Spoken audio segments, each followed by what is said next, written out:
ॐ सहनाववतु सहनौ भुनक्तु सह वीर्यङ्करवावहै तेजस्विनावधीतमस्तु मा विद्विषावहै। ॐ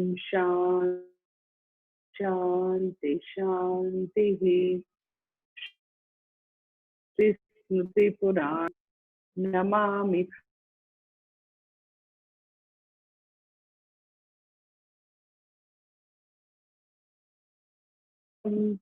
केशवं बादरायणं सूत्रभाष्यकृतो वन्दे भगवन्तो पुनः पुनः। ईश्वरो गुरुरात्मेति मूर्तिभेदविभागिने व्योमवद्व्याप्तदेहाय दक्षिणामूर्तये नमः।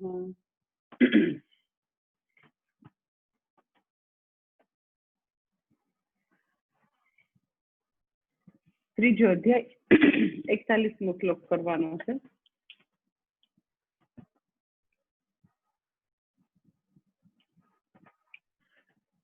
36મા શ્લોકથી થોડુંક જસ્ટ ચેન્ટિંગ કરું છું, તમને ખ્યાલ આવે એટલે। अर्जुन उवाच अथ केन प्रयुक्तोऽयं पापं चरति पूरुषः अनिच्छन्नपि वाष्णेय बलादिव नियोजितः।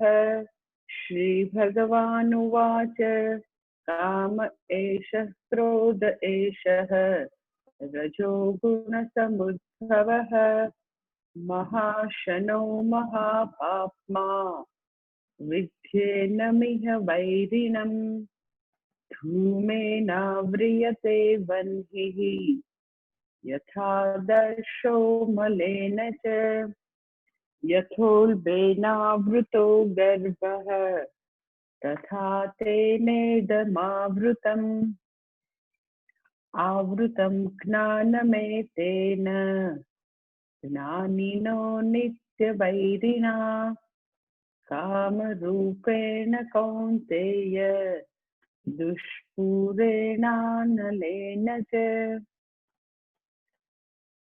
इन्द्रियाणि मनोबुद्धिः अस्याधिष्ठानमुच्यते एतैर्विमुह्यत्येष ज्ञानमावृत्य देहिनम्। હવે 41મો શ્લોક કરવાનો છે। હવે કરું છું।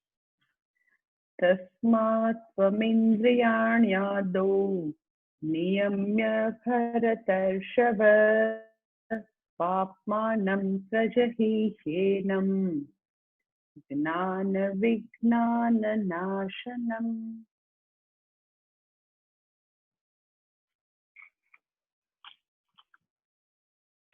કે છે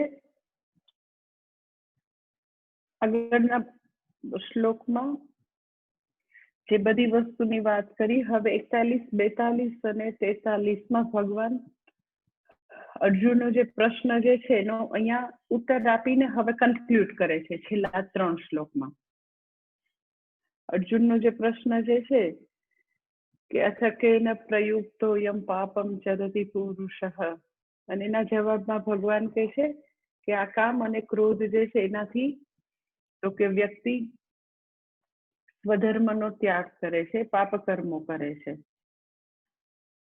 પછી એ કામ અને ક્રોધના રહેવાના સ્થાનોની વાત કરી। પછી એની પહેલા તો કે કામ જે છે એનું આવરણ વ્યક્તિએ જુદું જુદું હશે, ઉત્તમ અધિકારીમાં જુદું હશે, મધ્યમમાં જુદું હશે અને જે થર્ડ કેટેગરી છે એમાં જુદું હશે। એટલે એક્ઝામ્પલ આપીને ભગવાને આવરણની વાત કરી। પછી તો કે એના રહેવાના સ્થાનની વાત કરી। શા માટે? તો કે શત્રુનું સ્થાન જાણવાથી એની ઉપરનો વિજય પ્રાપ્ત કરવો ઘણો સરળ બની જાય।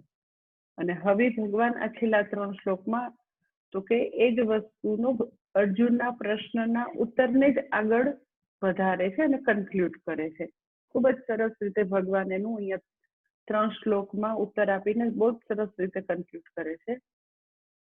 શું કહે છે કે આ કામ અને ક્રોધ જે છે એ આટલા ભયંકર છે, નિત્ય વૈરી છે. તસ્માત માટે તું શું કરે? તસ્માત કે એટલે હવે આગળના સંદર્ભમાં કહે છે કે જો તું જે પ્રશ્ન પૂછે છે ને કે શેનાથી પ્રેરાઈને વ્યક્તિ પાપ કર્મ કરે છે, તો એ કામ અને ક્રોધનું સ્વરૂપ આવું છે, એ અહીંયા આગળ રહે છે, એનું આવરણ આવા પ્રકારે કામ કરતું હોય છે. તસ્માત માટે, તો કે ભરતર્ષભ તસ્માત ત્વમ આદો ઇન્દ્રિયાણી નિયમ્ય. માટે હે ભરતર્ષભ, એ નિત્ય વૈરી એવો છે આ કામ. માટે હે ભરતર્ષભ, તું સૌથી પહેલા તો બધી ઇન્દ્રિયોને વશમાં કર. તસ્માત ત્વમ આદો ઇન્દ્રિયાણી નિયમ્ય. બધી ઇન્દ્રિયોને તો પેલા નિયમ્ય એટલે વશમાં કરી લે. વશમાં કરી લે શા માટે? કારણ કે હજી એ કામ માટેના એવા બે વિશેષણ હજી આપે છે. આગળ બી બધા આપ્યા કે અનલમ છે ને દુષ્પુરેણ છે, એ બધું આગળ બી કીધું. હજી પાછું એનું વર્ણન ચાલુ રાખે છે કે તું આને વશમાં કર, કારણ કે આ પાપમાનમ છે. એનમ જ્ઞાન વિજ્ઞાન નાશનમ પાપમાનમ. આ કામ જે છે એ વ્યક્તિના જ્ઞાન અને વિજ્ઞાનનો નાશ કરનાર છે. પાપમાનમ એટલે તો પાપી છે. માટે પ્રજહી એટલે તું હવે એની ઉપર તો કે એનો તું નાશ કર. એ આ જિજ્ઞાસુ કે સાધક જે છે એના જ્ઞાન વિજ્ઞાનનો નાશ કરશે, અને એ એવો પાપી શત્રુ છે. માટે તું એને જહી એટલે એના ઉપર તું એને નાશ કર, એના ઉપર તું વિજય પ્રાપ્ત કર. આખું ભાષાંતર એવી રીતે થશે, હે ભરતર્ષભ, તું આદો એટલે સૌથી પહેલા બધી ઇન્દ્રિયોને નિયમનમાં કર. કારણ કે આ કામ જે છે એ સાધકના જ્ઞાન વિજ્ઞાનને નાશ કરનાર છે અને એ પાપી છે. માટે તું એ શત્રુનો નાશ કર. સૌથી પહેલા એના માટે તો આવા બે વિશેષણ છે પેલા જોઈ લઈએ. એક તો કે છે પાપમાનમ અને બીજું કે છે જ્ઞાન વિજ્ઞાન નાશનમ. એટલે આ કામ જે છે એનું સ્વરૂપ આગલામાં બીજા બે વિશેષણ વાપર્યા હતા, હજી અહીંયા આવા બે વિશેષણ વાપરે છે કે આ કામ જે છે એ તો કે પાપી છે. આપણને એમ થાય કે કામને પાપી શા માટે કીધું? તો અહીંયા આગળ આદિશંકરાચાર્યજી કહે છે કે એ શું કરે છે તો કે પાપાચારમ કામમ તસ્માત ત્વમ ઇન્દ્રિયાણી આદો પૂર્વમ નિયમ્ય વશીકૃત્ય ભરતર્ષભ. ભરતર્ષભ જે છે અર્જુન માટેનો સંબોધન છે. અર્જુનને ભગવદ્ ગીતામાં જુદી જુદી જગ્યાએ ભગવાને જુદા જુદા સંબોધન કર્યા છે. ભરત કુળમાં ઉત્પન્ન થયેલો ભરત અને ઋષભ બે શબ્દ છે. ભરતર્ષભ તો ભરત વંશમાં ઉત્પન્ન થયેલો. ઋષભ એટલે તો કે બહુ બધી ગાયોનું ધણ હોય, બહુ બધી ગાયો હોય તો એમાં જેમ બુલ જુદો તરી આવે, એ સૌથી શ્રેષ્ઠ દેખાય આવે આપણને. એકદમ જ એ હૃષ્ટપુષ્ટ હોય, ઊંચો હોય, એકદમ શક્તિશાળી હોય. તો એ બધાથી જેમ જુદો તરી આવે, એવી રીતે તો કે તારા ભરત વંશમાં અત્યારે તારા આખા કુળમાં 105 તું એવો શ્રેષ્ઠ વ્યક્તિ છો. હે ભરતર્ષભ, તારામાં એવી યોગ્યતા છે, એવી શ્રેષ્ઠતા છે કે તું કામ ઉપર વિજય પ્રાપ્ત કરી શકીશ. કારણ કે વિજય પ્રાપ્ત કરવો, એને વશ કરવો એટલા માટે જરૂરી છે કારણ કે એ તો કેવો છે તો કે પાપમાનમ, પાપી છે. તો આપણને એવું થાય કે તો એને તો વળી શું પાપ કર્યું છે કામે? તો કે દુનિયામાં જે કોઈ ધન લૂંટી જાય એવા બધાને આપણે પાપી કહેતા હોય જનરલી. એ આપણને ખબર ન હોય એમ ધન લૂંટી જાય, કરપ્શન આપણે આપવું પડે એવી રીતે લૂંટી જાય તો આપણે એમ કે આ તો કેવા પાપી લોકો છે. કેટલું બધું એ લોકો આપણું ધન લૂંટી જાય છે. જાણે કે આ કામ કરાવવામાં, આ ફાઇલને આગળ વધારવામાં જાણે કે એની ડ્યુટી ન થતી હોય ને જાણે કે એ પૈસા આપવા એનો હક થતો હોય, એનો શેર થતો હોય, એવું આ પાપી લોકો માને છે. એટલે એવા ભ્રષ્ટ અધિકારીઓને આપણે પાપી કહીએ. શા માટે? તો કે આપણું જે લેજિટિમેટ, આપણું જે ખરેખર આપણું ધન છે એને એ લોકો, તો કેવા સરકારી ઓફિસર વોટ એવર, જ્યાં બી લંચ રૂશ્વત લેતા હોય તો આપણે એમ કે આ બધા પાપી છે. તો પૂજ્ય સ્વામીજી બહુ સરસ કહેતા હોય કે એ જે ધન લૂંટી જાય ને, તો ધન માટેનો નિયમ એવો છે કે ધન તો કદાચ આપણા નસીબમાં હોય ને તો ગમે ત્યાંથી આવી શકે. ઘણી વાર એવી રીતે માતા પિતાની કંઈક એવી પ્રોપર્ટીમાંથી અચાનક મળી જાય, કોઈકને લોટરી લાગે તો મળી જાય, કોઈકે શેર બજારમાં એમ જ પોતે પૈસા રોકેલા હોય ને આવી જાય, જમીન મકાનમાંથી એને કલ્પના ન હોય એટલા મળી શકે. એટલે ધનનો કદાચ આપણે એવી રીતે ટીપે ટીપે સંચય ન કર્યો હોય તો બી એવું કંઈક પ્રારબ્ધમાં લખાયેલું હોય તો લૂંટાયેલું ધન બી પાછું આવી શકે. પરંતુ આ કામના જે છે એને પાપી કહે છે, કારણ કે એ વિવેક શક્તિ રૂપી ધનને હરી જાય છે, આપણા દાપણને હરી જાય છે, આપણી સમજ શક્તિને હરી જાય છે. એટલે જેટલી વાર વ્યક્તિની બુદ્ધિ ઉપર કામનાનું આવરણ હોય, તૃષ્ણા, એવા બધા આવેગોનું આવરણ હોય, તો એટલો સમય વ્યક્તિની સમજ શક્તિ, વ્યક્તિનું દાપણ જે છે એ લૂંટાઈ જતું હોય. એટલે જ્યારે એક્ઝેક્ટ એને એની જરૂર હોય, એ વિવેક શક્તિની જરૂર હોય ત્યારે એને ઉપલબ્ધ ન થાય.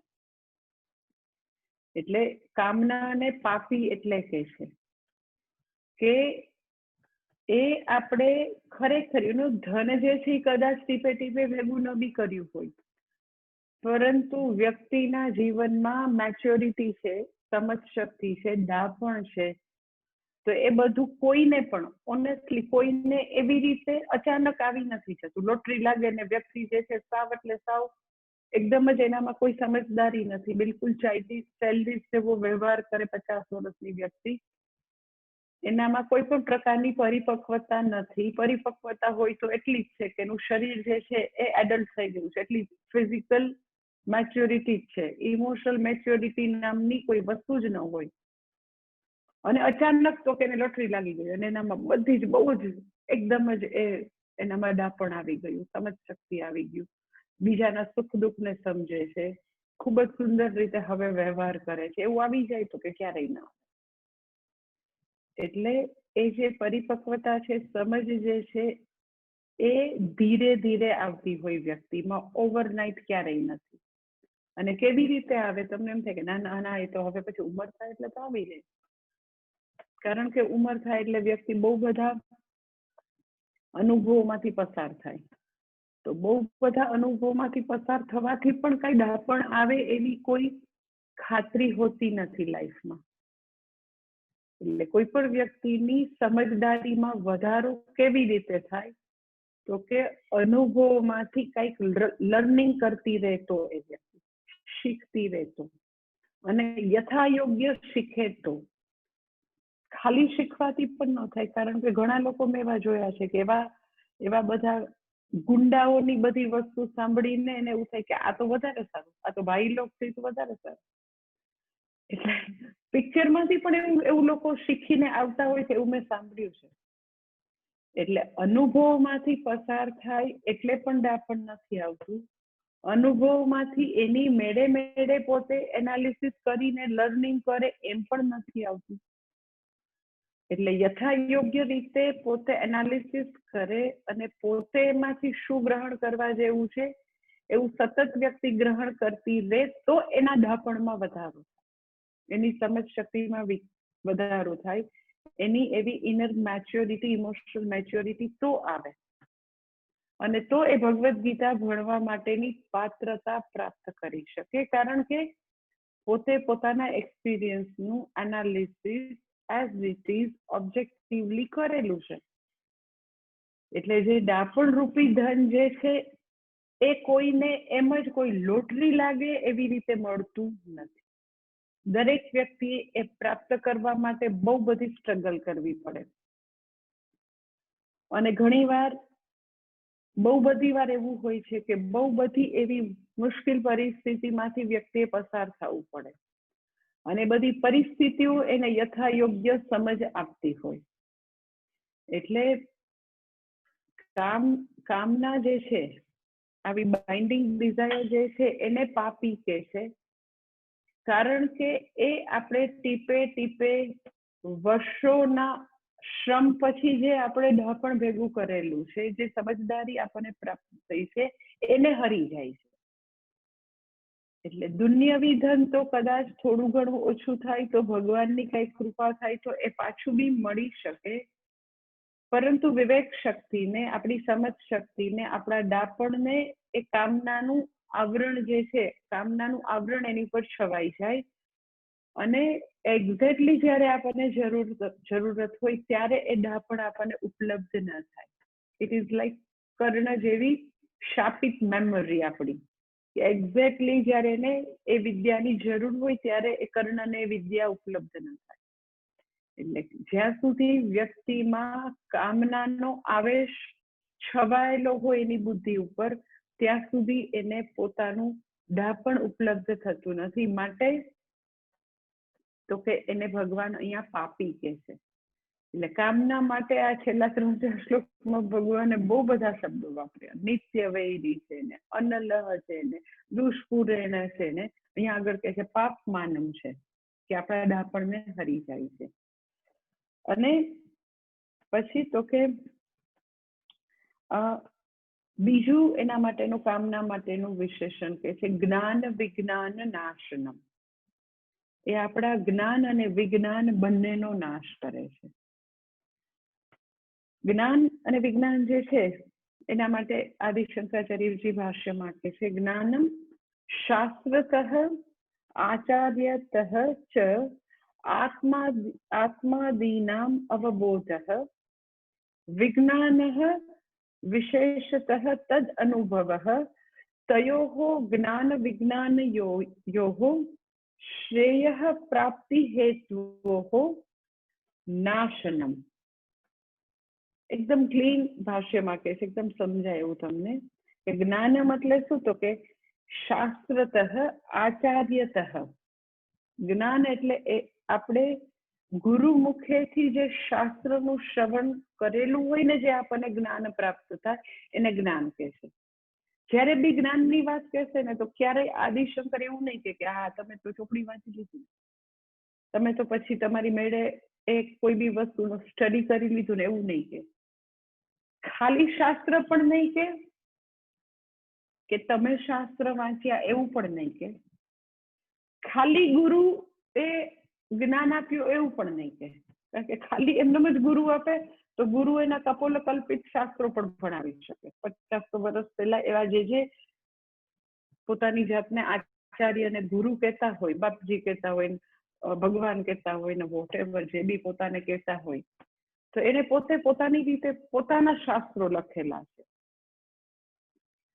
તો એવું પણ નહીં કે ગુરુએ જે આપેલું છે એ જ્ઞાન છે, એમ બી નહીં કે તમે શાસ્ત્ર ભણો છો, એવું નહીં કે. જ્યારે પણ જ્ઞાનની વાત કરશે તો 2 શબ્દ આદિશંકર પ્રયોગ છે કે ગુરુ મુખેથી કરેલું શાસ્ત્ર શ્રવણ. ગુરુ પાસેથી કરેલું છે એટલે સ્વયં નથી ભણેલું. અને ગુરુ કયું કહે છે, તો કે જે આપણા જે ઓરિજિનલ શાસ્ત્ર છે, ભગવદ્ ગીતા છે, ઉપનિષદ છે, પ્રકરણ ગ્રંથો, એ ભણ્યા છે. કોઈ પોતે પોતાના કપોલ કલ્પિત વસ્તુઓ ડૂઝ અને ડોન્ટ્સ આપીને એને એ શાસ્ત્ર કહેતા હોય એની વાત નથી. એટલે આ કામ જે છે, આ તૃષ્ણા જે છે, એ વ્યક્તિના જ્ઞાન વિજ્ઞાન બંનેનો નાશ કરે. જ્ઞાન એટલે તો કે ગુરુજી પાસેથી વ્યક્તિએ તો કે શાસ્ત્રતઃ આચાર્યતઃ આત્મા આદિનામ, એટલે પોતે આવી રીતે વેદાંતનું, બ્રહ્મ વિદ્યાનું, કર્મયોગ વિષયક, વેલ્યુઝ વિષયક, આદિ એટલે બધું આવી જાય. એ બધાનું જે શ્રવણ કરેલું છે, પોતે ભક્તિ શું છે એનું શ્રવણ કરેલું છે, ભક્તના લક્ષણો શું છે એનું શ્રવણ કરેલું હોય, એટલે જ્ઞાન પ્યોર બ્રહ્મ વિદ્યા અને બ્રહ્મ વિદ્યા પ્રાપ્તિ માટેની જે વસ્તુનું શ્રવણ કરેલું છે પ્રાપ્તિ માટેની જે યોગ્યતા માટેનું જે કર્મયોગની બધી વસ્તુ છે એ આદિમાં આવે. એ બધું જે શ્રવણ કરેલું છે એ બધું જ એ જ્ઞાન જે છે એનો તો કે કામના કે તૃષ્ણા નાશ કરશે. એ જ્ઞાન એને પછી ઉપલબ્ધ રહેશે નહીં. કામનાનો એટલો બધો ટ્રાફિક જામ હશે તો ગુરુમુખેથી કરેલું જ્ઞાન જે છે એ એનામાં સ્થાયી થઈને રહેશે નહીં, ટકશે નહીં. એટલે એ જ્ઞાનનો નાશ કરનાર છે. પછી કે છે વિજ્ઞાન એટલે શું? તો કે વિશેષતઃ તદ અનુભવ. પોતે ગુરુમુખેથી શાસ્ત્રનું શ્રવણ કરેલું છે એ હવે સ્વાનુભવનો વિષય બનાવેલું છે. તદ અનુભવ એટલે સ્વાનુભવનો વિષય કર્યો છે. એટલે કે વિશેષતઃ તદ અનુભવ અપરોક્ષીકૃત, એને પોતાનું બનાવેલું છે. એ હું છું એવા પ્રકારે હવે એનું જ્ઞાન છે. શાસ્ત્ર કે છે એવું નહીં, એનું પોતાનો અનુભવ છે. અપરોક્ષીકૃત તદ અનુભવ, ધેટ ઇઝ કોલ્ડ વિજ્ઞાન. જ્ઞાન એટલે માત્ર શ્રવણ કરેલું છે. વિજ્ઞાન એટલે એને ઓનઅપ કરેલું છે અને એ બધી વસ્તુ હું છું એવું હવે જોઈ શકે છે. એટલે તદ અનુભવ અપરોક્ષીકૃત. તો કામના શું કરશે? તો કે આ બંનેનો, જ્ઞાન અને વિજ્ઞાન બંનેનો નાશ કરશે. જ્ઞાન અને વિજ્ઞાનનો રોલ શું છે? તો એ બી આદિશંકર કહે છે કે જ્ઞાન અને વિજ્ઞાન જે છે તયોઃ જ્ઞાન વિજ્ઞાનયોઃ શ્રેયઃ પ્રાપ્તિ હેત્વોઃ. આ બંને જ્ઞાન અને વિજ્ઞાન જે છે જેનાથી મને મુક્તિ મળવાની છે, જે મને શ્રેયસની પ્રાપ્તિ કરાવશે, એનો આ કામ છે એ નાશ કરશે, જ્ઞાનનો અને વિજ્ઞાનનો. એટલે કે છે કે આવું જે પાપમાનમ, જ્ઞાન વિજ્ઞાન નાશ કરનાર જે કામ જે છે એનો તું તો કે નાશ કર. પ્રજહી પાપમાનમ પ્રજહી શેનમ, તું એનો તો કે નાશ કર. કેવી રીતે નાશ કર? તો પેલી લાઈનમાં કહે છે. શું કહે છે? કે તસ્માત ત્વમ આદૌ ઇન્દ્રિયાણી નિયમ્ય. એટલે તું સૌથી પહેલા તો બધી જ ઇન્દ્રિયોનું નિયમન કર. કેવી રીતે નિયમન કરવું? તો એ શાસ્ત્રમાં અનેક જગ્યાએ આવેલું છે કે નિયમન કરવા માટે વ્યક્તિ દમઃ અને શમઃનો પ્રયોગ કરી શકે. દમઃ શમઃ વારાફરતી. એટલે જ્યારે જ્યારે સ્વ ઉપર નિયમનની વાત આવશે, કામનાને જીતવાની વાત આવશે, રાગદ્વેષ ઉપર પ્રભુત્વ પ્રાપ્ત કરવાનું જે કાંઈ એ બધી સાધનાની વાત આવશે તો દમઃ શમઃ આવે છે. એટલે આપણે અગાઉ બી જોયું છે બીજા અધ્યાયમાં, તોય ફરીથી યાદ દેવડાવી દો કે દમઃ એટલે સંકલ્પપૂર્વકનું નિયમન. વ્યક્તિ પોતા ઉપર તો કે સંકલ્પથી નિયમન લાવે, નિયમપૂર્વક પોતાની જાત ઉપર નિયંત્રણો મૂકે. નિયમપૂર્વક. હમણાં થોડા વખત પહેલા નીમ એકાદશી ગઈ. નીમ એકાદશી એટલે ત્યારે બધા નિયમો લેતા હોય. તો પછી ભીમ એકાદશી આવે. નીમ પછી ભીમ એકાદશી આવે, મોટી એકાદશી. ભીમે એક જ એકાદશી કરી, તે પછી આવે. પરંતુ દમઃ એટલે નિયમો લેવા. શા માટે નિયમો? શા માટે સંકલ્પ કરવાના? તો કે જનરલી એવું જ હોય કે આપણી ઇન્દ્રિયો, બધી જ ઇન્દ્રિયો ઉપર આપણું કઈ પ્રભુત્વ હોય નહીં. અમુક ઇન્દ્રિયો બહુ જ તોફાની હોય, અમુક ઇન્દ્રિયો ઉપર આપણું નિયંત્રણ ચાલતું જ ન હોય. તો આદો એટલે સૌથી પહેલા તો કે એની ઉપર નિયમ્ય એટલે એને વશમાં કરવાની, આવા નિયમો બનાવીને વશમાં કરવાની. એટલે જે ઇન્દ્રિય પ્રબળ હોય, જે ઇન્દ્રિય ઉપર આપણને એવું લાગતું હોય કે એની ઉપર પ્રભુત્વ પ્રાપ્ત કરવું એ થોડું ડિફિકલ્ટ છે, તો પહેલા એની ઉપર તો કે આવો એકદમ જ નિયમો લાદી અને એને બંધ કરવાની. કે વ્યક્તિને બહુ બોલવાની ટેવ છે તો મૌન લે અમુક દિવસો, કે દર ગુરુવારે લઈશ, દર સોમવારે લઈશ, ખાવાની બહુ જ એને પ્રબળ ઈચ્છાઓ છે, તો ચાતુર્માસ કરીશ, એકાદશી કરીશ, સોમવાર કરીશ, ગુરુવાર કરીશ, અને હું ખાલી આટલું જ એક જ વસ્તુ ખાઈશ આખા દિવસમાં, વોટેવર. એટલે જે ઇન્દ્રિયો માટે વ્યક્તિને એવું લાગે કે એનું એની પાસે ઉપજતું નથી, ઇન્દ્રિયો પોતા કરતા વધારે તાકાતવર છે એવું જે ઇન્દ્રિય પાસે લાગતું હોય, કોઈને સોશિયલ મીડિયા માટે, ટીવી માટે, એટલે આંખ માટે એવું લાગતું હોય, કોઈને તો કે શ્રવણેન્દ્રિય માટે લાગતું હોય, જે ઇન્દ્રિય એને એવું લાગતું હોય કે મારા કરતા મારી ઇન્દ્રિયો વધારે પાવરફુલ છે, તો એ ઇન્દ્રિયોને ટોટલી બંધ કરો. તો એવી રીતે તો કે કામ ચાલશે નહીં. ટોટલી એવું બ્લેન્કેટ નો એવી રીતે નહીં થાય, પરંતુ અમુક દિવસો નહીં જ આપું. એકાદશીના દિવસે નહીં જ આપું, કેમ કે એકાદશીના દિવસે ખાલી આટલું જ હું એક જ ગ્લાસ દૂધ લઈશ ને 2 બનાના ખાઈશ, આખો દિવસ કાંઈ જ નહીં ખાવ. તો એવું કરવાથી શું થશે, તો કે વ્યક્તિને થોડી ઘણી એ ઇન્દ્રિય ઉપર થોડી ઘણી પકડ આવશે. પેલા ઇન્દ્રિયો એટલી પાવરફુલ હતી, હવે ઇન્દ્રિયો અંગે નિયમો બનાવ્યા, એટલે ઇન્દ્રિયો માટે મેં નિયમો બનાવ્યા. પેલા તો કે એવું કઈ હતું જ નહીં, મન થાય એટલે ખાઈ લેવાનું, મન થાય એટલે બળબડ બોલી લેવાનું, મન થાય એટલે ટીવી જોઈ લેવાનું. એટલે પેલા તો કેવું જોવાઈ ગયું, ખવાઈ ગયું ને બોલાઈ ગયું ને સુવાઈ ગયું એવું હતું. હવે વ્યક્તિએ તો કે પોતાની જાતે શિસ્તમાં રાખવાનું નક્કી કર્યું, એટલે જે ઇન્દ્રિય પાવરફુલ છે એના માટેના નિયમો બનાવી શકાય. દેટ ઇઝ કોલ્ડ દમઃ, કે પોતે નિશ્ચયપૂર્વક, સંયમપૂર્વક, નિયમપૂર્વક એનું નિયમન કરવાની કોશિશ કરે. ટોટલી 100% નો કેવું એનાથી કામ નહીં બને, કારણ કે એવી એક્સ્ટ્રીમ એપ્રોચથી વ્યક્તિ સ્વ ઉપર નિયમન ન લાવી શકે. પરંતુ આવું એક ઇન્દ્રિયના ને અમુક, કેમ કે હું 12 કલાક નહીં બોલું, સવારે 6 થી સાંજે 6 નહીં બોલું, પણ હું 1 વર્ષ નહીં બોલું, 1 મહિનો નહીં બોલું, એવી બધી વસ્તુ એટલી બધી વર્ક નહીં કરે. આવું થોડું થોડું નિયમન આપવાથી ઇન્દ્રિયોની બેફામ પ્રવૃત્તિ ઉપર થોડોક રોક લગાવી શકાય. અને સૌથી મહત્વનું એ છે કે જેવા આપણે નિયમો આપીએ, એટલે ઇન્દ્રિયો અને આપણી વચ્ચે આપણે થોડીક સ્પેસનું નિર્માણ કરી શકીએ. દેટ ઇઝ કોલ્ડ શમઃ. એ સૌથી ઇમ્પોર્ટન્ટ વસ્તુ છે કે જ્યારે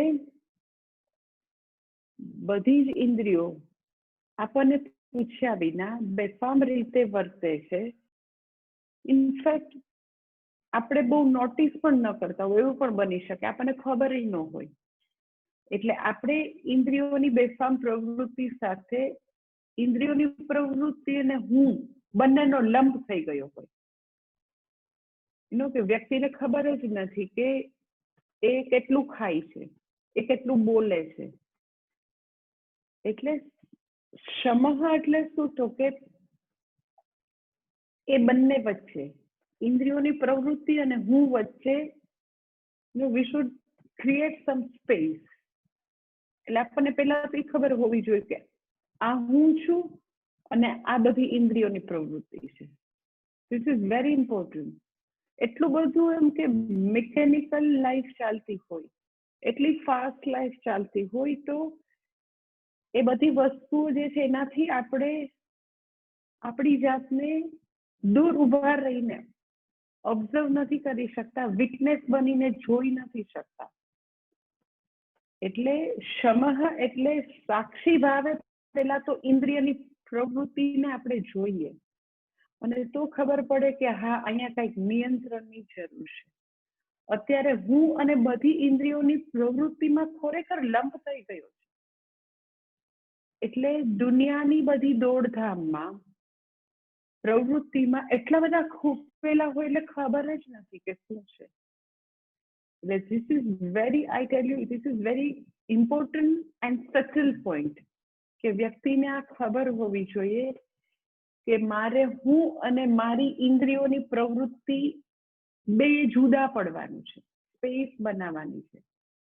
એટલે એવું એક ન્યૂટનનું એવું એક બહુ જાણીતું વાક્ય છે કે અગર હું પૃથ્વીથી થોડો બી દૂર જઈ શકું ને તો હું પૃથ્વીનું વજન કરી શકું.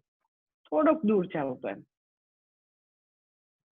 કારણ કે એ સમયમાં પૃથ્વીનું વજન કરવા માટે બીજું કઈ નતું, એના નિયમોથી એને ડિરાઈવ કરવું હતું ન્યૂટનને. તો પૃથ્વીનું વજન કરવા માટે પૃથ્વીથી દૂર જવું પડે. એમ મારે મારી ઇન્દ્રિયો, મારા મન ઉપર, સ્વ ઉપર નિયંત્રણ લાવવું હોય તો મારે પહેલા એ બધાથી મારી જાતને દૂર કરવી પડે. મારે વિટનેસ તરીકે મારી જાતની આ બધી ઇન્દ્રિયોની પ્રવૃત્તિને સાક્ષી ભાવે જોવી પડે. હા, આટલું બધું ટીવી જોવું શું કામ? શું રીઝન શું છે? એટલે ક્ષમા એટલે શું કે પહેલા તો આપણે જુદા ઉભા રહીએ, પછી એ ઈચ્છાઓથી, એ ઇન્દ્રિયોની પ્રવૃત્તિથી જુદા ઉભા રહીને પછી શું કરવાનું? તો કે તમે અહીંયા ડાયલોગ કરો, શેને માટે જોઈએ છે, શેને માટે ખરીદવું છે, કેમ કપબોર્ડમાં એ વસ્તુ નથી, આની કઈ જરૂરત છે, શેને માટે ભરવું છે? એટલે જેવી રીતે આપણને બધા પેરેન્ટ્સને બાળકોને કેવા બધા પ્રશ્નો કરતા આવડે, જે કઈ એને એમ લાગે બરાબર નથી થતું તો 25 પ્રશ્નો પૂછતા આવડે. કેમ ભાઈ, કેમ મોડું થયું, કેમ આમ તો મોડું નથી થતું, કેવા સરસ પ્રશ્નો પૂછતા આવડે. તો ક્ષમા એટલે કઈ બહુ વધારે નથી, આટલું જ છે કે પહેલા તો પોતાની જાતને, તો કે એ કામનાઓ, એ ઇન્દ્રિયોની બેફામ પ્રવૃત્તિથી જસ્ટ જુદું કરો.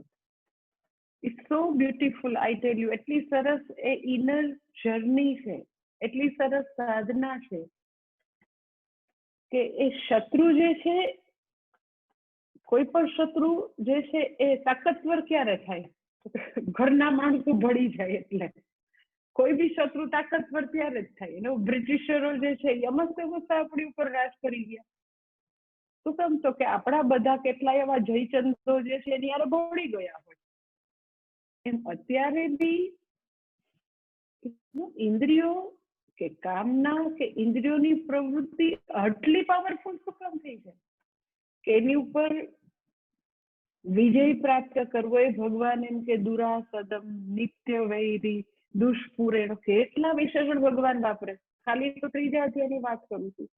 આગળ 18 અધ્યાય સુધી એટલા બધા સરસ ને એવા બધા વિશેષણ વાપરશે કે કામના ઉપર વિજય પ્રાપ્ત કરવો, ક્રોધ ઉપર વિજય પ્રાપ્ત કરવો અતિશય મુશ્કેલ છે. એવું વારે વારે શું કામ છે? કારણ કે એમાં કલ્પરિત તો કે આપણે છીએ, આપણે જેની યારે બળી ગયા છે. એટલે નો ડાઉટ પોઈન્ટ હું તમને કહું છું, વેરી સટલ, પરંતુ એની પ્રેક્ટિસ કરશો તો તમને એટલી બધું એમ કે એમાં આનંદ આવશે. અને આપણે આપણી આવી ઇન્દ્રિયોની આજ સુધીની બેરોકટોક, બેફામ પ્રવૃત્તિ છે એને જોઈ શકીશું કે કેવી રીતે માય માઇન્ડ ઇઝ વર્કિંગ, કેવી રીતે ઇન્દ્રિયો એટલે પાછળ જાય છે, મન કેવી રીતે જો જસ્ટિફાઈ કરે છે. કે મન એવું ચતુર છે, એટલું ચતુર છે કે પોતાને જે કરવું હોય એના માટેની એટલી દલીલો આવડે, વાત જવા દે. એટલે એ પછી આપણે જો એનીથી દૂર ઉભા રહી એને જુઓ તો તમને બહુ જ રમૂજ થાય કે આ કેવું એટલે કેવું આપણને ચક્રાવે ચડાવે છે આ મન, આ ઇન્દ્રિયોની પ્રવૃત્તિ કેવી રીતે આવું રાઈટ પર લઈ જાય છે. અને આપણે આટલા વર્ષ સુધી મૂરખ બનીને જતા બી હતા. ઇટ ઇઝ વેરી ઇમ્પોર્ટન્ટ કે વ્યક્તિ એકવાર એવા પ્રકારનું એક અંતર કેળવે, એવું જે સમ સ્પેસ ક્રિએટ કરે કે આ બધી ઇન્દ્રિયોની પ્રવૃત્તિ છે, આ બધી કામનાઓ છે ને આ હું છું. અને પછીથી તો કે એની સાથે સરસ રીતે ડાયલોગ કરી શકે. એટલે એ બધી કામનાઓ જે છે એ બધાનું એવું છે કે કેવી છે બધી કામનાઓ કે એ બધી જુદી જુદી ઇન્દ્રિયો દ્વારા આપણને એ બધી રિપોર્ટ કર્યા કરે. આ કેમ કે આ છે હો, પણ આ તો સેલ આવ્યું છે, આ તો મૂવી આવ્યું છે હો, આ તો હોટલ છે, એ લોકો સતત આપણને આવા બધા રિપોર્ટ કરે. આપણે એનાથી દૂર ઊભા છીએ તો એના રિપોર્ટ છે ને સાંભળીએ, હા બરાબર છે, પછી કઈ હવે કહેવાનું કઈ વધારે. ઈશેના જેવું છે કે પહેલાના જમાનામાં લેન્ડલાઇન ફોન હતા ને, તો એમાં કોલર આઈડી તો પછી આવ્યા, પણ પેલા તો કે ખબર ન પડે કોનો ફોન આવ્યો છે. અને ઘણાને એવું બિચારાને એમ કે છોકરીઓ ઘરમાં હોય તો એને કોલેજમાં એવા બધા છોકરાઓ સાથે વાત ન કરવી, તો ઘરાર એવા છોકરાઓ એને ફોન કર્યા કરે. તો એ છોકરી એવો એકવાર નિશ્ચય કરે કે એનો ફોન આવે ને તો મારે લેવો જ નથી. એટલે એના ઘરમાં એનો ભાઈ ઉપાડે ને તો કે મારે વાત નથી કરવી, મારે નથી લેવું, મારે વાત જ નથી કરવી. તો એ વ્યક્તિ 1 વાર ફોન કરે, 2 વાર ફોન કરે, 200 વાર કરે, 500 વાર કરે, કેટલી વાર ફોન કરે. એક વ્યક્તિ ફોન કર્યા કરે, સામેની વ્યક્તિને રિસીવ કરવો જ નથી, એની હારે વાત કરવી જ નથી, તો સામેથી એ વ્યક્તિ એક દિવસ એવો આવશે ને કે 2, 5, 10, 25 ફોન પછી ફોન કરવાનું મૂકી દે. એમ બધી ઇન્દ્રિયો આપણને ફોન કરીને કીધા કરે, કાન કીધા કરે કે આવું મ્યુઝિક છે, આંખ પણ ફોન કરીને આપણને કીધા કરે કે જો પછી આવું છે, પેલું આમ છે, પેલું આવી રીતે એક્ઝિબિશન આવ્યું છે, પેલું જે છે એ આવી આ ટૂરની માહિતી છે, વગેરે વગેરે. બધી ઇન્દ્રિયો જુદા જુદા ફોન કરીને આપણને રિપોર્ટ કરે, પણ આપણે એ રિપોર્ટિંગને કાને ન ધરીએ, આપણે એને નજરઅંદાજ કરીએ, આપણે એને સાંભળીએ જ નહીં, તો કેટલીક વાર ઇન્દ્રિયો જે છે એ પોતાનો પાવર બતાવશે. એટલે ઇન્દ્રિયો પોતાનો પાવર બતાવી શકે છે કારણ કે આપણે રિસ્પોન્ડ કરીએ છીએ. એટલે તમે જોજો કે ઘણી છોકરીઓ એવી આમ જુઠ્ઠું બોલતી હોય ને તો ઇનવેરિયેબલી એમ કે એવા ફોન રિસીવ બી કરે, એની સાથે રખડવા બી જાય, અને પછી એમ કે એને મને ફસાયું. તો ઇનવેરિયેબલી પોલીસ જે છે ને એ એમ કે પણ બેન 2 હાથે જ ચાલી પડે, હો તમે બી સામે રિસ્પોન્ડ આપ્યો તો જ તમને લઈ જાય. અમસ્ત વસ્તુ તો કા બીજી રોડ ઉપર છોકરીઓને લઈ જતો. એટલે કે જ્યારે એ બધી ઇન્દ્રિયો કોલ કર્યા કરે તો જાવું કે ન જાવું, એની સાથે જોડાવું કે ન જોડાવું હું નક્કી કરું છું. પરંતુ એના ફોનને આપણે આન્સર દેવાનું બંધ કરી દઈએ તો એ કેટલીક વાર એ બધી ઇન્દ્રિયો પોતે પજવવાનું ચાલુ રાખે. એટલે દરેક ઇન્દ્રિય રિપોર્ટરનું કામ કરે છે. એ તો બાહ્ય જગતની બધી ઘટનાઓનું કન્ટિન્યુઅસ રિપોર્ટિંગ કરશે. એ રિપોર્ટિંગ અને હું એ બે વચ્ચે અંતર હશે તો ઇન્દ્રિયો મને કઈ પરેશાન નહીં કરી શકે, કામનાઓ પરેશાન નહીં કરી શકે. એટલે તો કે એ દમઃ અને શમઃ. દમઃ એટલે પહેલા તો કે આવી રીતે જે ઇન્દ્રિયો ખૂબ પ્રબળ છે તો એને સંકલ્પ પૂર્વક બેસાડી દેવી પડે. પછી એનો પાવર થોડો ઘટે પછી તો કે આપણે એની વચ્ચે ડાયલોગ કરવા જેવું આપણે એક અંતર ઊભું કરી શકીએ. દેટ ઇઝ શમઃ. બે વારાફરતી એટલા માટે કે માત્ર દમઃ જે છે એનાથી તો કે કાયમી રીતે નિયમન શક્ય નથી. ખાલી સંકલ્પો કરી બેસાડી દો તમે, નિયમો લો અને એને કોઈ સમજ નથી આપી તમે, તો એ વસ્તુ માટેનો રસ અને રાગ હશે તો પાછું કોઈ વાર જ્વાળામુખીની જેમ ઇન્દ્રિયો હજી વધુ એવું માંગી શકે. એટલે શમઃ એટલે સમજણપૂર્વકનું, વિવેકપૂર્વકથી નિયમન. દમઃ એટલે માત્ર સંકલ્પપૂર્વક એને શરૂઆતમાં એનું જોર ઓછું કરવા માટે બેસાડી દીધી હોય. પણ શમઃ એટલે તો કે દોષ દર્શનમ મુહુર્મુહુર, એને વારંવાર દોષ દર્શન કરાવ્યું. એની સાથે તો કે આવી રીતે મન સાથે મિત્રતા કરી અને મનને એની એવી સાઈડ બતાવી જે મને ખૂબ જ નુકસાનકારક હોય. એમ કરીને વ્યક્તિ તો કે પોતે કામના ઉપર ઘણો બધો વિજય પ્રાપ્ત કરી શકે, રિલેટિવલી ઘણું બધું મુક્ત થઈ શકે. પૂરેપૂરી કામનામાંથી મુક્તિ આત્મજ્ઞાનથી જ શક્ય બનશે. પરંતુ આત્મવિદ્યા પ્રાપ્ત કરે એની પહેલા રિલેટિવલી વિજય જરૂરી છે. કારણ કે કામનાનો રાગદ્વેષનો એટલો બધો ટ્રાફિક જામ હોય, એટલી બધી તૃષ્ણાઓ અંદર હોય, તો વ્યક્તિ શાંતિથી બેસીને શ્રવણ બી ન કરી શકે, મનન બી ન કરી શકે, એ બધી વસ્તુને પોતાની બનાવવાનું એવું કાંઈ ન થઈ શકે. એટલે પહેલા રિલેટિવલી તો કે વિજય પ્રાપ્ત કરવા માટે દમઃ શમઃ છે. એટલા માટે આપણે હંમેશા જ્યારે બી અધિકારીત્વ કે આત્મવિદ્યા માટેનું ક્વોલિફિકેશનની વાત કરે તો દમઃ શમઃ પહેલા આવે છે. એટલે અહીંયા ભગવાન કહે છે કે તું પહેલા તો કે આવી રીતે તસ્માત ત્વમ આદો ઇન્દ્રિયાણી નિયમ્ય, સૌથી પહેલા તો આવી રીતે દમઃ શમઃ દ્વારા ઇન્દ્રિયોનું નિયમન કર. કારણ કે આ બધી ઇન્દ્રિયોનું નિયમન નહીં કરે તો એ આવી પાપી છે, મીન્સ કે પાપ કર્મ તરફ વ્યક્તિને દોરી જઈ શકે. અને સાથે સાથે જ્ઞાન વિજ્ઞાન નાશનમ, જ્ઞાન વિજ્ઞાન નાશનમ એટલે શ્રેયસ માટેનું જે ક્વોલિફિકેશન છે, શ્રેયસ પ્રાપ્તિ હેતુઓ, શ્રેયસની પ્રાપ્તિનો જે હેતુ છે જ્ઞાન વિજ્ઞાન, એનો નાશ કરનાર છે. માટે પહેલા તો તું એની ઉપર નિયમન પ્રાપ્ત કર. એટલે વ્યક્તિ દમઃ અને શમઃની પ્રેક્ટિસ આખી લાઈફ વ્યક્તિએ કરવાની. તમે એમ કહો કે એક દિવસ કરી લીધું, તો કે ના, એક દિવસ એટલા માટે નહીં ચાલે કારણ કે આપણને કોઈને ખબર નથી કે આપણી અંદર કેટલી કામનાઓનો ભંડાર ભરેલો છે, કોઈને નથી ખબર. એટલે જેટલી વાર ઉદ્ભવે દરેક વખતે એને ન્યુટ્રલાઇઝ કરવી પડે, એની સાથે ડાયલોગ કરવો પડે. જ્યારે જ્યારે આવે સરફેસ કરે એટલે એ જોવી પડે, પણ પછી એવી પ્રેક્ટિસ થઈ જાય. કારણ કે વ્યક્તિને એવી પછી મેક આવી જાય કે પોતાની કામનાઓ, એની ફેન્ટસીઓ જે બી હોય એ બધાને પોતે સામે ફેસ કરી શકે, ડાયલોગ કરી શકે કે આની જરૂર છે, આનાથી શું ફાયદો થવાનો છે, આટલું ઇન્વેસ્ટમેન્ટ આપણે કરીએ, વળતર શું છે, આ જરાય જરૂરી નથી, આમાં સમયની બરબાદી છે.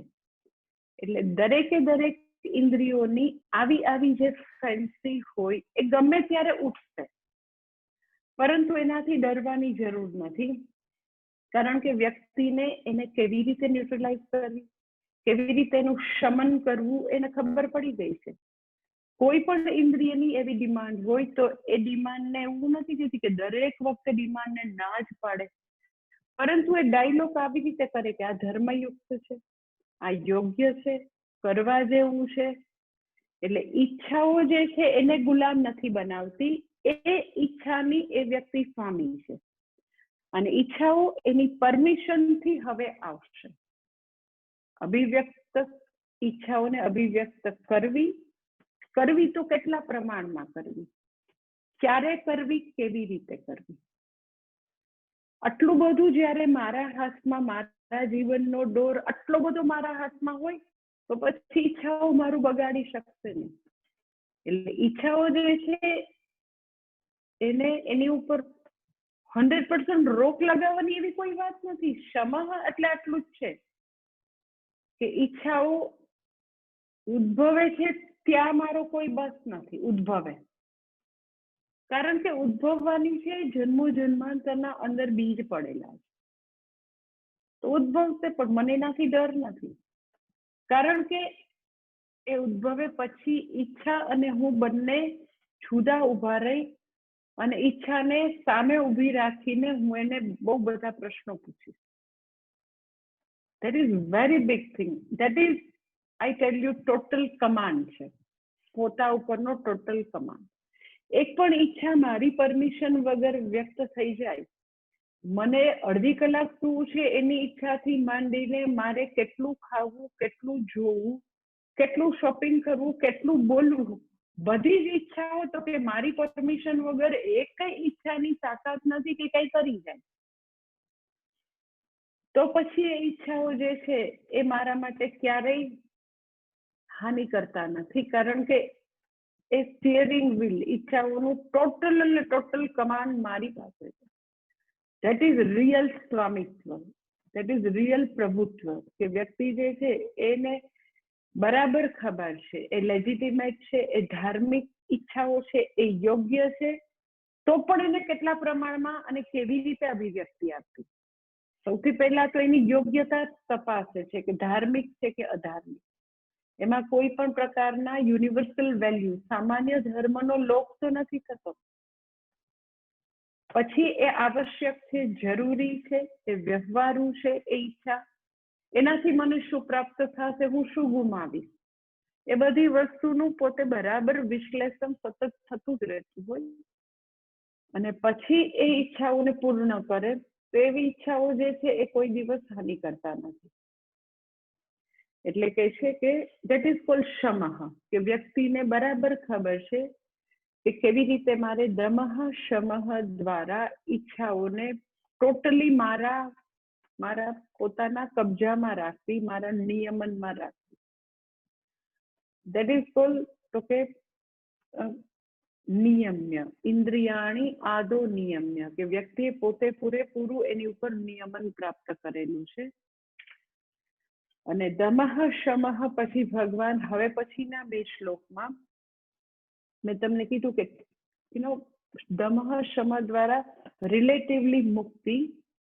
રિલેટિવલી મુક્તિ કરવાથી વ્યક્તિમાં એવું સ્ટેજ આવશે કે અલ્ટિમેટલી કામનામાંથી પૂરેપૂરી મુક્તિ પ્રાપ્ત કરી શકે એવું સ્ટેજ આવી શકે.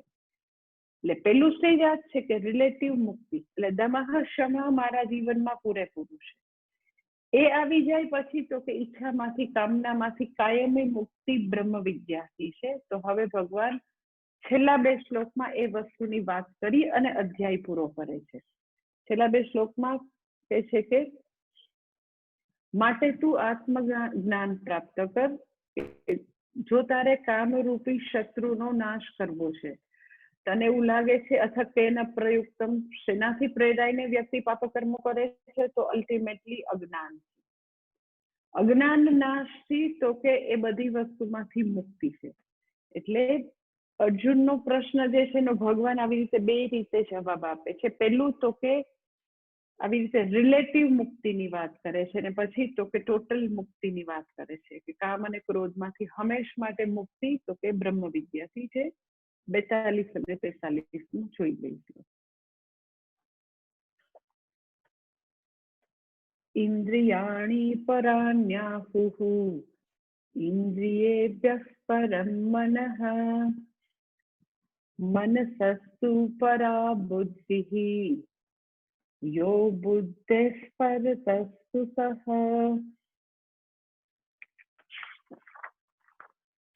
એવં બુદ્ધે પરમ બુદ્ધ્વા સંસ્તભ્યાત્માનમાત્મના જહિ શત્રુમ મહાબાહો કામરૂપમ દુરાસદમ. કે છે 42માં શ્લોકમાં કે છે આહુઃ ઇન્દ્રિયાણી પરઃ મનઃ ઇન્દ્રિયેભ્યઃ પરઃ પરમ. પછી કે છે બુદ્ધિઃ મનસઃ પરા તુ સહ બુદ્ધેઃ પરતઃ. કે છે આહુઃ એટલે તો કે એવું પંડિતો કે છે. શું કે છે? તો આખો ક્રમ કે છે. એ સૌથી પહેલા તો કે છે આ શરીર જે છે, ફિઝિકલ બોડી, જે સ્થૂળ શરીર છે, એના કરતા ઇન્દ્રિયો સૂક્ષ્મ છે. સ્થૂળ શરીર કરતા તો કે ઇન્દ્રિયો સૂક્ષ્મ છે. પછી આગળ કે છે ઇન્દ્રિયો કરતા મન સૂક્ષ્મ છે. પછી ત્રીજું કે છે મન કરતા બુદ્ધિ સૂક્ષ્મ છે. અને બુદ્ધિ કરતા તો કે આત્મા એટલે કે હું સૌથી સૂક્ષ્મ છું.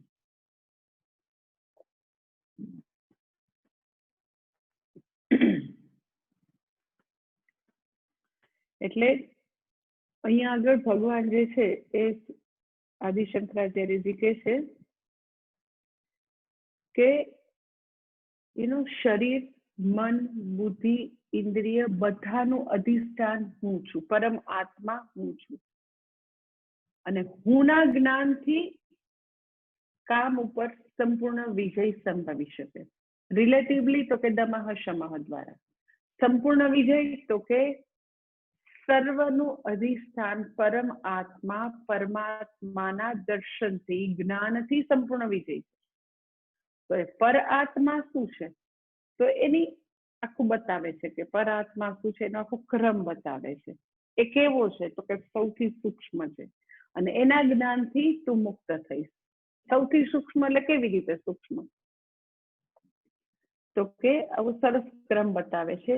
બેસિકલી આ શ્લોક જે છે એ કઠોપનિષદનો મંત્ર છે, થોડાક ચેન્જ સાથે, થોડેક ફેરફાર સાથે. કઠોપનિષદમાં પણ આ મંત્ર છે. એટલે તમને ખબર છે કે બધા ઉપનિષદનો નિચોડ ભગવાને ગીતાજીમાં ભરેલો છે. સર્વોપનિષદો ગાવઃ દોગ્ધા ગોપાલ નંદનઃ. એટલે જે કાંઈ ભગવદ્ ગીતામાં હોય એ શ્રુતિ ગ્રંથમાંથી આવેલું હોય. એટલા માટે શ્રુતિ ગ્રંથને મૂળ ગ્રંથ કહેવાય. એટલે આપણે એમ કહીએ ને કે પ્રસ્થાનત્રયી કહીએ તો સૌથી પહેલા મૂળ ગ્રંથ કોણ કહેવાય, તો કે 10 ઉપનિષદને આપણે હંમેશા એવું કહીએ એ મૂળ ગ્રંથ છે, પછી ભગવદ્ ગીતા, પછી બ્રહ્મસૂત્ર. એટલે મૂળભૂત રીતે શ્રુતિ પ્રમાણ છે, વેદના મંત્રો પ્રમાણ છે. ઉપનિષદ, વેદ એટલે ઉપનિષદ, વેદના મંત્રો એટલે ઉપનિષદના મંત્રો પ્રમાણ છે. એટલે વેદમાં જે લખેલું હોય, ઉપનિષદમાં જે લખેલું હોય, ગીતાજીમાં.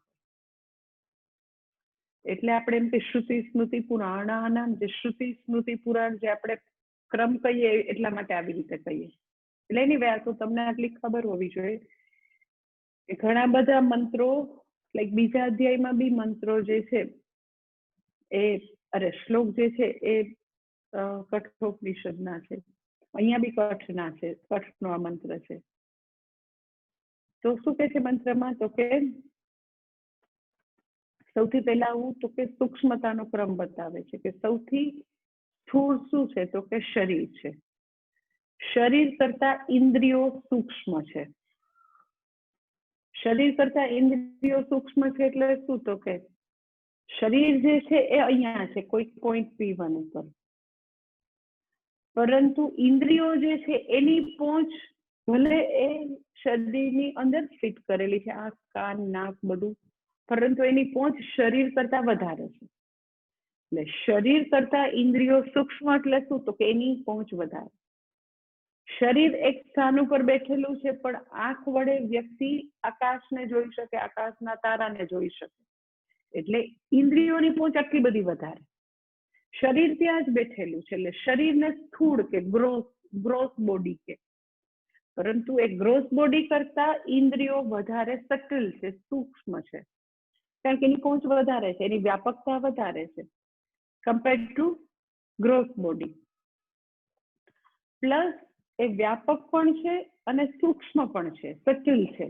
ઇન્દ્રિયો ગ્રોસ બોડી કરતા વધારે સટલ છે, કારણ કે એ શરીરને પણ ઓબ્જેક્ટિફાઈ કરી શકે, વિષયીકૃત કરી શકે શરીરને. એટલે આંખ જે છે એ પોતાના શરીરને જોઈ શકે. એને આમ પોતાના શરીરને જોઈને એમ કે આ કઈ વજન વધી ગયું લાગે છે, લોકડાઉનમાં બહુ ખાધું લાગે. કોઈક વ્યક્તિ નજીક આવે તો એમ કે તમે આ પરફ્યુમ છાટ્યું લાગે છે. તો એ શરીરની સ્થિતિને ઇન્દ્રિયો જે છે એ વિષયીકૃત કરે, કાન કરે, નાક કરે, ત્વચા કરે, અડકીને એમ કે તમને તો ટેમ્પરેચર લાગે છે. તો ઇન્દ્રિયો વધારે સટલ છે, કારણ કે ઇન્દ્રિયો શરીરને પણ વિષયીકૃત કરી શકે છે કે શરીર આવું છે કે આવું નથી. એટલે બોડી જે છે એ ગ્રોસ છે, ફિઝિકલ બોડી ગ્રોસ છે, જ્યારે કે ઇન્દ્રિયો વધારે સટલ છે અને એની પહોંચ વધારે છે. શરીર એક જગ્યાએ બેઠું છે, આંખ જે છે એ ઘણું બધું જોવે, કાન તો કે ઘણા બધા દૂરના અવાજ પણ સાંભળી શકે, ત્વચા તો કે એ આવું એક ગરમ હવા આવે છે, ઠંડી હવા આવે છે, તો બોડી તો અહીંયા છે, પણ ત્વચા એટલે દૂરના જે કાંઈ એવા બધા ટેમ્પરેચરના વધારા ઘટાડા છે પણ અનુભવી શકે છે. એટલે આપણી તો કે બધી જ ઇન્દ્રિયો શરીરની કમ્પેરિઝનમાં વધારે સટલ છે અને વધારે એનો વ્યાપ છે. તો શરીર અને ઇન્દ્રિયોમાં ઇન્દ્રિયો વધારે સટલ, ઇન્દ્રિયો વધારે વ્યાપક. પણ ઇન્દ્રિયો અને મનની બેની પાછી કમ્પેરિઝન કરીએ, બધી ઇન્દ્રિયો અને મન, ઇન્દ્રિયો કરતા મન તો કે છે ઇન્દ્રિયાણી પરઃ, પછી મનઃ ઇન્દ્રિયેભ્યઃ પરઃ, બીજા ચરણ માટે મનઃ ઇન્દ્રિયેભ્યઃ પરઃ. મન ઇન્દ્રિયો કરતા પર છે. પર એટલે શું? પર એટલે બે વસ્તુ, વ્યાપકતા, સૂક્ષ્મતા, બે વસ્તુ. પર શબ્દમાં આવી બે વસ્તુ આવે, વ્યાપકતા, સૂક્ષ્મતા. સૂક્ષ્મતા સચલ, વ્યાપક એટલે તો કે એનાથી વધારે એની પહોંચ છે. એટલે ઇન્દ્રિય જે છે, આંખ અહીંયા આગળ છે, વ્યક્તિ અહીંયા બેઠી છે, વ્યક્તિ પોતાના ઘરે બેસીને કમ્પ્યુટરમાં, પોતાના મોબાઈલમાં લેક્ચર સાંભળે છે. એટલે એની ઇન્દ્રિયો તો કે એ કમ્પ્યુટરની અંદર કે એની આંખ જે છે એ મોબાઈલની અંદર હોય, પરંતુ મન ક્યાં હોય? તો કે કિચનમાં. એ ત્યાં મેં કુકર મૂક્યું હતું તો એનું શું થયું હશે? પણ હજી મારો દીકરો આવ્યો નથી કોલેજેથી, ગ્રોસ બોડી ત્યાં બેઠું છે, આંખની પહોંચ વધારે છે, હજી કમ્પ્યુટર જોવે, અહીંયા છે મને બી જોવે, પણ મનની પહોંચ એનાથી વધારે. એનો દીકરો તો કે ઇન્ડિયાની અંદર હોય કે અમેરિકામાં હોય, તો અત્યારે અમેરિકામાં આટલા વાગ્યા હશે. ઇન્ડિયામાં બેઠી બેઠી માં અમેરિકામાં બેઠેલા દીકરો ઉઠ્યો કે નથી ઉઠ્યો? અરે પણ મારે અત્યારે ઉઠાડવાનો હતો, મારો દીકરો અમેરિકા છે એને આટલા વાગે ઉઠાડવાનો, અને મારો ઓસ્ટ્રેલિયા દીકરો છે એને આટલા વાગે ઉઠાડવાનો. એટલે એને પ્રવચન સાંભળતા સાંભળતા મન ઓસ્ટ્રેલિયા અને અમેરિકા જઈ શકે છે, બોડી ત્યાં બેઠું છે. ઇન્દ્રિયો તો કે ત્યાં કમ્પ્યુટરમાં જ છે હજી, પરંતુ મન તો કે બધે ચારે દિશામાં એ તો પરિભ્રમણ કરી આવે. એટલે આપણે એમ કહીએ ને, જ્યાં ન પહોંચે રવિ ત્યાં પહોંચે કવિ. એટલે કલ્પનાઓથી વ્યક્તિ ક્યાંય ને ક્યાંય પહોંચી જઈ શકે. એટલે શરીર કરતા મન વધારે, શરીર કરતા ઇન્દ્રિયો વધારે સચલ અને વ્યાપક. પછી ઇન્દ્રિયો કરતા મન વધારે સચલ, સૂક્ષ્મ છે, અને એનો વ્યાપ તો બહુ જ મોટો છે. મન જે છે એ ઘણી બધી કલ્પના કરી શકે. આંખ તો ખાલી તારા સુધી જોઈ શકે, પણ મન તો એની આગળ પણ અંતરિક્ષમાં એમ કે આટલા બધા લોક છે ને, તો સ્વર્ગલોકનું વર્ણન બહુ ઇન્ટરેસ્ટિંગ છે કઠોપનિષદમાં. સ્વર્ગે લોકે ન ભયમ કિંચન નાસ્તિ, કે સ્વર્ગમાં તો કોઈ ભય નથી. સ્વર્ગમાં તો યમરાજા એવું કહે છે કે ઇમારામાં સરથા સતુર્યા, આ રથ સાથે આ બધા વાજિંત્રો સાથે તું બધી આ અપ્સરા લઈ જાતો, હે એવી સરસ સરસ બધી અપ્સરાઓ હશે, એવા સરસ ત્યાં બધું એવું અલૌકિક મ્યુઝિક હશે.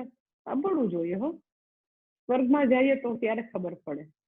તો વ્યક્તિ બેઠી બેઠી આંખ એની કદાચ તારાઓ સુધી જાય, પણ મન તો કે યમલોક સુધી બી જોઈ શકે ને બ્રહ્મલોક સુધી બી એની વર્ણન વાંચીને ત્યાં સુધી બી જઈ શકે. એટલે ઇન્દ્રિયો કરતા મનની પહોંચ વધારે છે, ઇન્દ્રિયો કરતા મન વધારે સચલ છે. અને મન કરતા પછી આગળ કે છે બુદ્ધિ મનસઃ પરા. બુદ્ધિ મન કરતા પણ શ્રેષ્ઠ છે, વ્યાપક છે, સૂક્ષ્મ છે. કેવી રીતે બુદ્ધિ જે છે મન કરતા? બુદ્ધિ અને મનમાં ફરક શું છે? તો એ તમને જસ્ટ આટલી ખ્યાલ હોય કે આપણું જે બાયોલોજીકલ બ્રેઇન છે એમાં કોઈ મન અને બુદ્ધિ એવા કોઈ વિભાગ નથી. એને શાસ્ત્રમાં અંતઃકરણ કહે છે. અંતઃકરણના 4 વિભાગ પાડવામાં આવેલા હોય છે: મન, બુદ્ધિ, ચિત્ત, અહંકાર. તો એ 4 ભાગ કોઈ બાયોલોજીકલ વિભાગ આપણા બ્રેઇનની અંદર નથી, પરંતુ આપણું અંતઃકરણ, આપણું બ્રેઇન જેવી રીતે જે કામ કરે એ પ્રમાણે નામ મળે. ઇટ્સ લાઈક એક વ્યક્તિ જે છે એ ઓફિસમાં જાય તો એ વ્યક્તિ ઓફિસર છે, ઘરે તો કે એ કોઈ બાળકનો ફાધર છે, એની વાઈફ સામે આવે તો એ જ વ્યક્તિ તો કે હસબન્ડ છે, એના મા બાપ સામે આવે તો એ જ તો કે દીકરો છે. એટલે વ્યક્તિ એક જ છે, એની સામે આવે એ પ્રમાણે વ્યક્તિના રોલ બદલાય છે. એ ઓફિસર બને ને ફાધર બને ને સન બને ને હસબન્ડ બને. એવી જ રીતે એક જ આપણું એવું બ્રેઇન છે જે બધા જ પ્રકારના સુખ દુઃખ અનુભવે, એની અંદર જ બધી મેમરી છે, એટલે સ્મૃતિ છે, એની અંદર જ તો કે બધા નિર્ણયો લેવાની તાકાત છે, એની અંદર જ બધી શંકા કુશંકા, કરવું ન કરવું, સંકલ્પ વિકલ્પ છે, એની અંદર જ બધું છે. ઇટ્સ લાઈક કે વ્યક્તિ જે છે ઘર લોક કરીને બહાર નીકળે, કારમાં બેસે તો એ ઘર જયારે લોક કરતી હોય ત્યારે જ કોઈકનો મોબાઈલ આવે.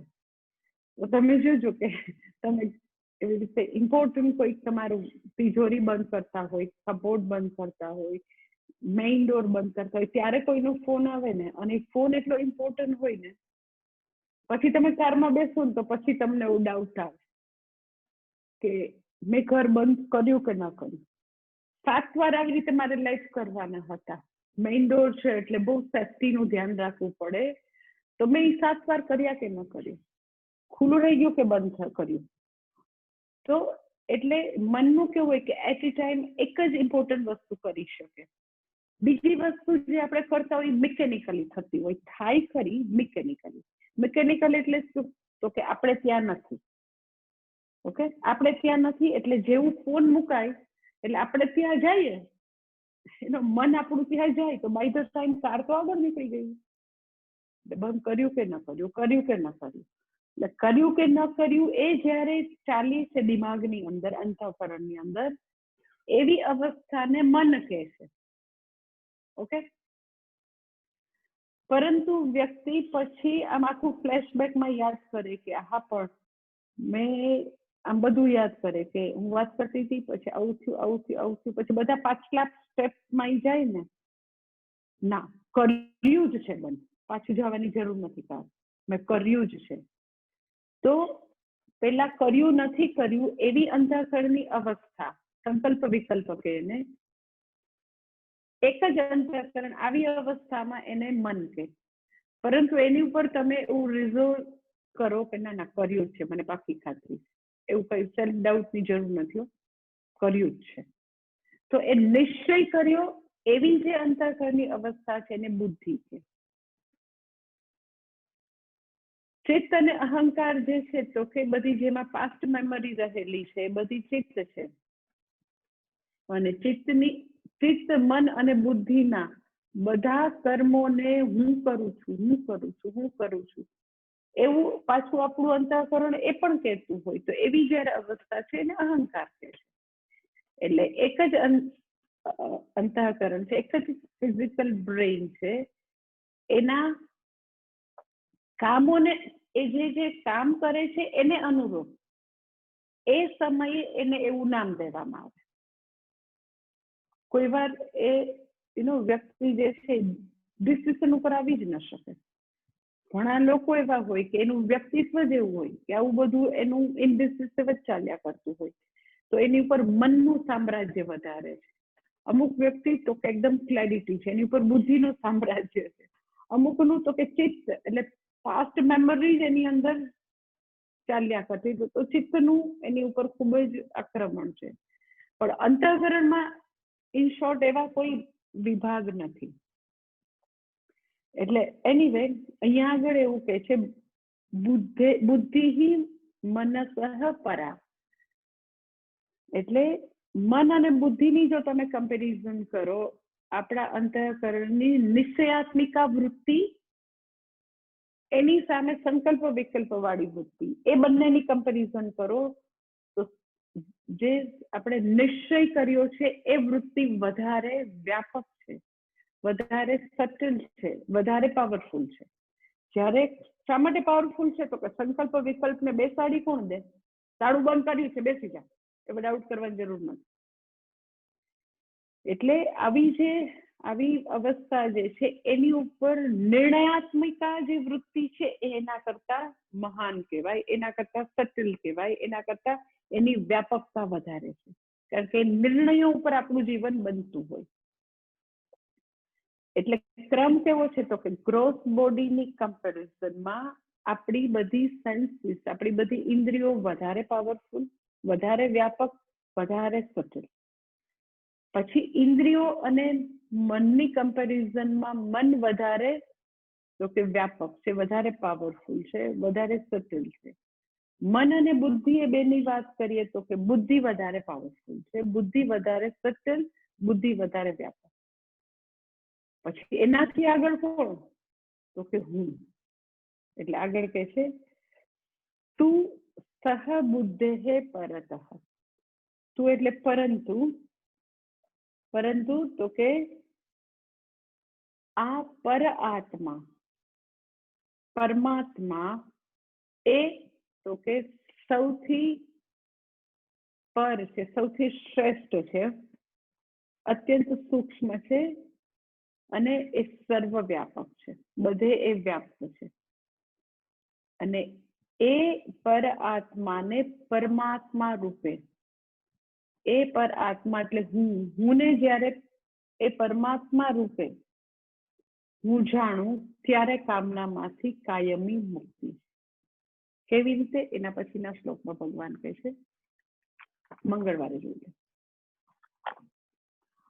ઓમ પૂર્ણમદ પૂર્ણમિદં પૂર્ણાત પૂર્ણમુદચ્યતે પૂર્ણસ્ય પૂર્ણમાદાય પૂર્ણમેવાવશિષ્યતે. ઓમ શાંતિ શાંતિ શાંતિ. હરિ ઓમ શ્રી ગુરુભ્યો નમઃ. હરિ ઓમ. કાલે પ્રશ્નો હશે, અગાઉના બી ઘણા બાકી છે, વધારે હોય તો તમારે